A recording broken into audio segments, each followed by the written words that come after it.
Well, happy Thursday, everyone. Uh, my name is Jerry, and I'll be doing the reading today and tomorrow as we go through the book of the Song of Songs, or the Song of Solomon. And so, got something to read before we start, kind of an introduction into this section as we go through the Song of Songs and also into Isaiah. So, let me read this. This week's readings begin with the Song of Solomon, a beautiful poem capturing the passion of human love. The song reminds us that intimate love is both a gift from God and one of the soul's great desires, and that finding a person to share such love is one of life's greatest joys. After that, we enter the final stage of our journey through the Old Testament, the prophetic books, beginning with Isaiah. Biblical scholars often divide the prophetic books into two sections, corresponding with the way they appear in the Jewish Tanakh.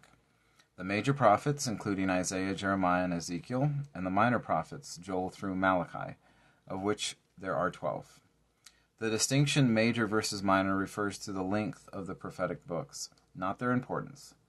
Our Protestant Bibles include Lamentations after Jeremiah because tradition associates it with Jeremiah and Daniel after Ezekiel, but in Jewish Bibles, however, Daniel is included in a separate section called the Writings, not among the prophetic books. For many of us, this section of the Bible from Isaiah to Malachi goes widely unread and is largely unfamiliar. This is unfortunate, as its messages are as powerful and poetic as they come in the Bible. And while we may get discouraged or derailed by the strange names, places, and references in the prophets, their message is timely and relevant, and they come to us at just the right time. The prophets give us a message we need to hear about the relationship between the kingdoms of this earth and the kingdom of God. God called the prophets as messengers to speak directly into the political realities of their day. They were the checks and balances against human institutions of power and against the systems of oppression and injustice that often came as a result. Just take a look at how the book of Isaiah opens. The first 5 chapters of Isaiah run the gamut of accusations against every major empire: Assyria, Babylon, Moab, Damascus, Egypt, Edom, and Arabia. Every nation throughout history has been ravaged by sinfulness and disobedience, and caused harm to its people. And the prophets like Isaiah spoke against them, bringing God's word of judgment and a call to a better way. Isaiah is one of the most well-known and appreciated prophetic books. We read its text during the season of Advent as we look to the birth of Jesus, and it is one of the most frequently quoted books in the New Testament, suggesting the clear connection between Isaiah's prophecies and the early church's understanding of who Jesus was and what his life, death, and resurrection meant. The book identifies itself as the work of Isaiah, son of Amos, during the reign of Uzziah, Jotham, Ahaz, and Hezekiah in Judah in the late 700s BC. But the book's apparent historical setting spans at least 2 centuries, with chapters 40 to 66 addressing the people of Judah after the Babylonian conquest of 587 BC. This suggests that Isaiah is actually the work of 3 different writers, a testament to the influence of the 8th century prophet Isaiah and his message, which later authors sought to carry forward. Isaiah is super cool. Oh my word, it's so nerdy. So that's just an introduction of where we're headed. But today we're going to be diving into the Song of Songs and day 180, June 29th. So we'll begin reading in Song of Songs 1 verse 1. And I'm going to be reading out of the CEB Bible. We'll see how it goes. So, verse 1. The Song of Songs, which is for Solomon. If only he would give me some of his kisses. Oh, your loving is sweeter than wine, your fragrance is sweet. Your very name is perfume. That's why the young women love you. Take me along with you. Let's run. My king has brought me into his chamber, saying, let's exult and rejoice in you. Let's savor your loving more than wine. No wonder they all love you. Dark am I and lovely, daughters of Jerusalem. like the black tents of the Kedar nomads, like the curtains of Solomon's palace. Don't stare at me because I'm darkened by the sun's gaze. My own brothers were angry with me. They made me a caretaker of the vineyards, but I couldn't care for my own vineyard. Tell me, you whom I love with all my heart, where do you pasture your flock? Where do you rest them at noon? So I don't wander around with the flocks of your companions. If you don't know your way, most beautiful of women, then follow the tracks of the herds, and graze your little goats by the tents of the shepherds. I picture you, my dearest, as a mare among Pharaoh's chariots. Lovely are your cheeks, adorned with ear hoops, your neck with beads. Let's make hoops of gold beaded with silver for you. With my king close by, my perfume filled the air. A sachet of myrrh is my love to me, lying all night between my breasts. A cluster of henna flowers is my love to me in the dearest gardens of En-Gedi. Look at you, so beautiful, my dearest. Look at you, so beautiful. Your eyes are doves. Look at you, so beautiful, my love. Yes, delightful. Yes, our bed is lush and green. The ceilings of our chambers are cedars, our rafters cypresses. I am a rose of the Sharon plain, a lily of the valleys. Like a lily among thorn bushes, so is my dearest among the young women. Like an apple tree among the wild trees, so is my lover among the young men. In his shade I take pleasure in sitting, and his fruit is sweet to my taste. He has brought me to the house of wine. His banner raised over me is love. Sustain me with raisin cakes. Strengthen me with apples, for I'm weak with love.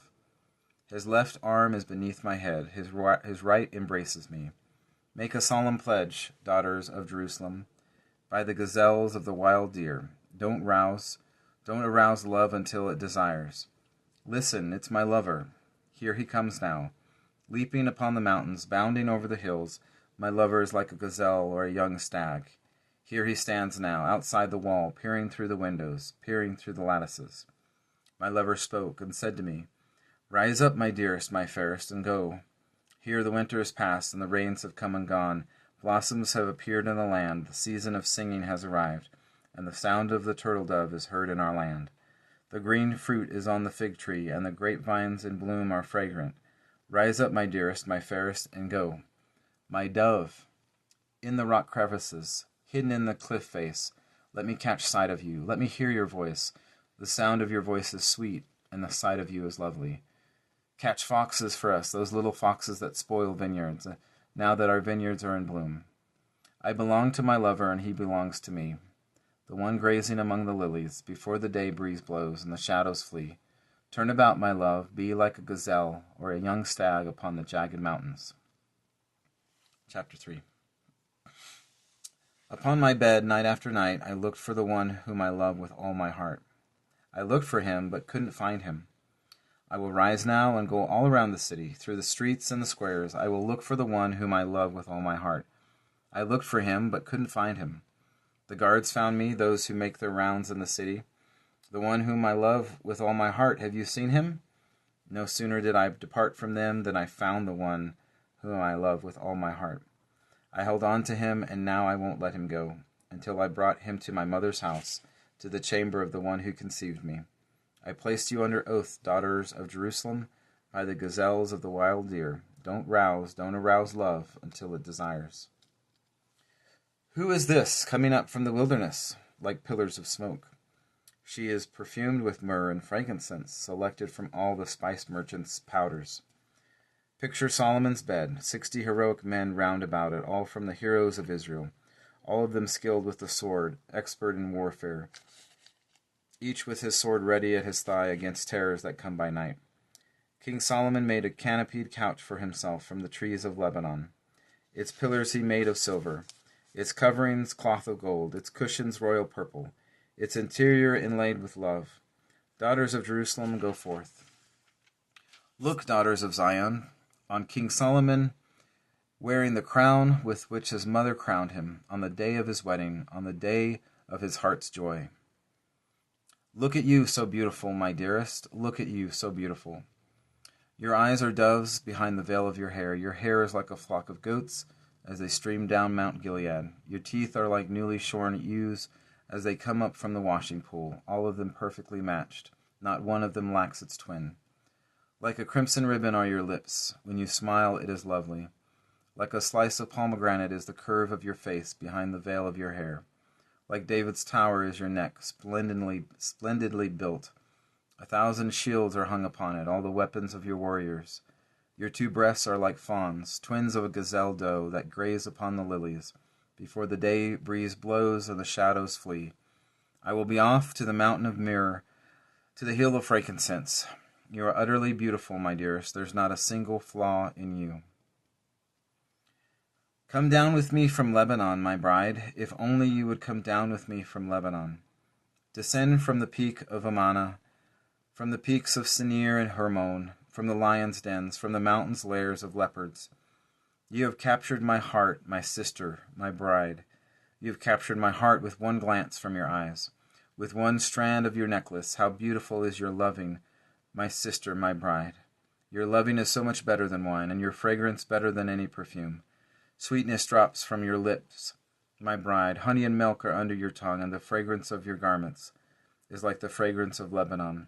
An enclosed garden is my sister, my bride, an enclosed pool, a sealed spring. Your limbs are an orchard of pomegranates with all kinds of luscious fruit, henna and spices, nard and saffron, sweet cane and cinnamon, with all scented woods, myrrh and aloes, with the very choicest perfumes. You are a garden spring, a well of fresh water, streams of Lebanon. Stir, north wind, and come, south wind, blow upon my garden, let its perfumes flow. Let my love come to his garden, let him eat all its luscious fruit. This is the reading of the word for the people of God today. Thanks be to God. And I hear my daughter checking in on me. So let me finish up with this thought, and then we'll close out for the day. The Song of Solomon is love poetry, capturing the passion of human love, but it is also filled with metaphors and images of the natural world. It is a reminder that love encompasses all of creation, and care for the planet is an act of love and devotion. How does this change your care and perspective on caring for the environment? All right, well, I've got to go see what my daughter needs. I will see you again tomorrow, and